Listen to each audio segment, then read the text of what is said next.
بشر کو وہ اسٹیج پر تشریف لائیں اور اپنی تقریر پیش فرمائیں۔ یہ بھی صاحبزادے ہیں بانی و محتمم مدرسہ منظور تعلیم القرآن حافظ بشیر صاحب کے۔ اللہ تعالیٰ ان کے بچے کے مستقبل کو اچھا اور خوبصورت بنائے۔ بڑی محنت اور لگن کے ساتھ تکمیل قرآن پاک بھی انہوں نے پچھلے سال کیا اور ان کے سروں پر بھی دستار باندھی گئی تھی، جیسا کہ نظارہ آپ سب نے پچھلے سال دیکھا ہوگا۔ اس سال بھی ماشاءاللہ دو عظیم حفاظ کرام آپ کے سامنے جلوہ افروز ہوں گے اور وہ خوبصورت منظر ابھی آپ کے سامنے آئے گا جس وقت حافظوں کے سروں پر دستار باندھی جائے گی اور وہ نورانی وقت اور وہ نورانی محفل آپ کے نظروں کے سامنے انشاءاللہ تعالی ہوگی۔ مائک پر جناب حبیب البشر سلم۔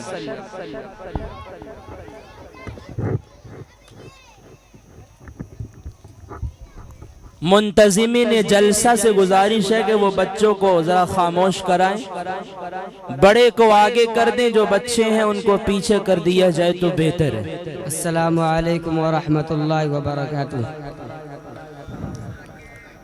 نحمده ونصلي على رسوله الكريم أما بعد فقد قال الله تبارك وتعالى في القرآن المجيد والفرقان الحميد أعوذ بالله من الشيطان الرجيم بسم الله الرحمن الرحيم ذلك الكتاب لا ريب فيه هدى للمتقين وقال النبي صلى الله عليه وسلم خيركم ما تعلم القرآن وعلمه۔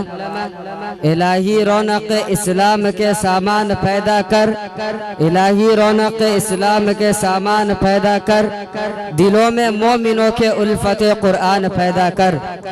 صدر محترم، اسٹیج پر رونق افروز اور بزرگان دین اور حاضرین جلسہ، آج کی اس محفل اور بابرکت اجلاس میں میرا موضوع سخن دنیا کے سب سے پاکیزہ اور مقدس کتاب قرآن پاک ہے۔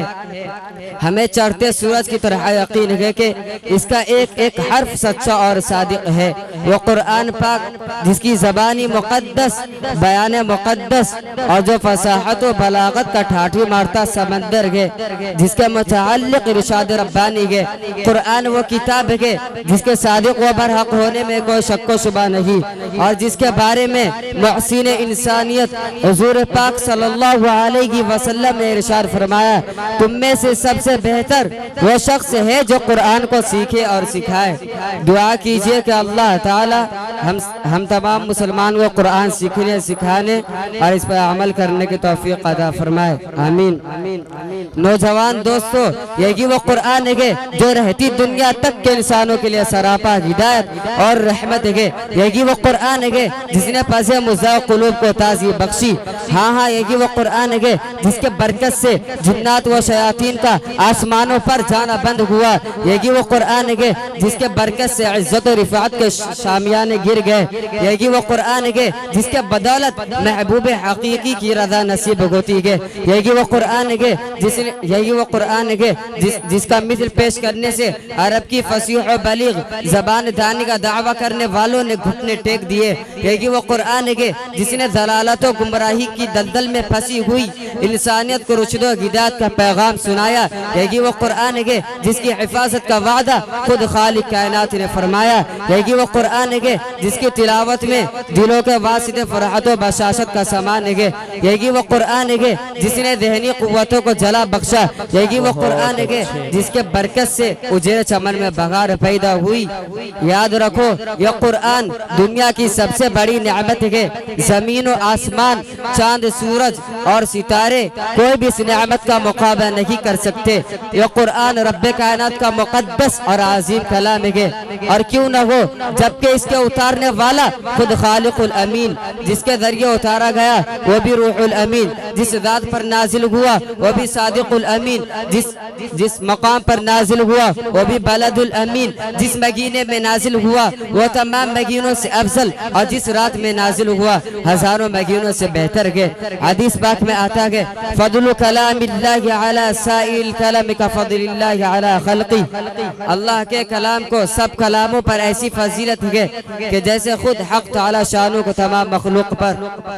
اللہ کا دلارا اور خدا کا پیارا نبی صلی اللہ علیہ وسلم ارشاد فرماتے ہیں کہ جس نے قرآن پڑھا اور اس پر عمل کیا ان کے والدین کو کل قیامت کے دن سورج سے بھی روشن تاج پہنایا جائے گا۔ غور کرنے کا مقام ہے جب والدین کو اس قدر انعام سے نوازا جائے گا تو خود پڑھنے والے کا مقام اور مرتبہ کیا ہوگا۔ حضرات قیامت کے دن ایسے 10 آدمی جن کے لیے جہنم واجب ہو چکی ہوگی، حافظ قرآن اپنے رب کے بارگاہ میں سفارش کرے گا، اے پروردگار عالم، اس کی سفارش قبول کرے گا اور ان کو اس حافظ قرآن کی برکت سے نجات عطا ہوگی۔ مسلمانوں، قرآن آیا تو زمان و مکان میں زندگی آئی، قرآن آیا تو عدل و مساوات کا پیغام آیا، قرآن آیا تو مذہب اسلام پھیلا، قرآن آیا تو مردہ قوم زندہ ہوئی، قرآن آیا تو قیصر و کسریٰ کا غرور خاک میں ملا، قرآن آیا تو باطل کے لہراتے جھنڈے ٹوٹ پڑے، قرآن آیا تو ساری کائنات کو نور ملا، قرآن آیا تو انسانوں کے پجاری خدا کے پرستار بنے، قرآن آیا تو عید ملی، ایمان ملا، قرآن آیا تو گلسیتا کو بغار حسن عطا ہوا۔ ہاں مجھے کہہ لینے دیجئے کہ میں نے قرآن سے پوچھا قرآن آقا صلی اللہ علیہ وسلم کا چہرہ بتا، قرآن کہتا ہے والضحیٰ۔ میں نے قرآن سے پوچھا قرآن آقا صلی اللہ علیہ وسلم کی زلفیں بتا، قرآن کہتا ہے واللیل اذا سجا۔ میں نے قرآن سے پوچھا قرآن آقا صلی اللہ علیہ وسلم کے دانت بتا، قرآن کہتا ہے یاسین۔ میں نے قرآن سے پوچھا قرآن آقا صلی اللہ علیہ وسلم کی نظر بتا، قرآن کہتا ہے ما زاغ البصر وما طغى۔ میں نے قرآن سے پوچھا قرآن آقا صلی اللہ علیہ وسلم کی آنکھیں بتا، قرآن کہتا ہے الم نجعل له عینین۔ میں نے قرآن سے پوچھا قرآن آقا صلی اللہ علیہ وسلم کے لب بتا، قرآن کہتا ہے ولسانا وشفتین۔ میں نے قرآن سے پوچھا قرآن آقا صلی اللہ علیہ وسلم کا سینہ بتا، قرآن کہتا ہے الم نشرح لك صدرک۔ میں نے قرآن سے پوچھا قرآن آقا صلی اللہ علیہ وسلم کا ذکر بتا، قرآن کہتا ہے ورفعنا لك ذکرک۔ میں نے قرآن سے پوچھا قرآن آقا صلی اللہ علیہ وسلم کی یتیمی بتا، قرآن کہتا ہے الم یجدک یتیما فآوی۔ میں نے قرآن سے پوچھا قرآن آقا صلی اللہ علیہ وسلم کا شہر بتا، قرآن کہتا ہے لا اقسم بهذا البلد۔ میں نے قرآن سے پوچھا قرآن آقا صلی اللہ علیہ وسلم کی نبوت بتا، قرآن کہتا ہے یا ایھا النبی۔ میں نے قرآن سے پوچھا قرآن آقا صلی اللہ علیہ وسلم کی رسالت بتا، قرآن کہتا ہے یا ایھا الرسول۔ میں نے قرآن سے پوچھا قرآن آقا صلی اللہ علیہ وسلم کے چادر بتا، قرآن کہتا ہے یا ایھا المدثر۔ میں نے قرآن سے پوچھا قرآن آقا صلی اللہ علیہ وسلم کی کملی بتا، قرآن کہتا ہے یا ایھا المزمل۔ محترم حضرات، اگر ہم ماضی کی طرح حال و مستقبل کو روشن اور تابناک بنانا چاہتے ہیں تو ہمیں قرآن پاک سے وابستہ ہونا ہوگا اور اسے سینے سے لگانا ہوگا۔ اگر ہم چاہتے ہیں کہ دنیا کے ساتھ ہماری آخرت بھی سنور جائے تو اس کی تعلیمات پر عمل کرنا ہوگا۔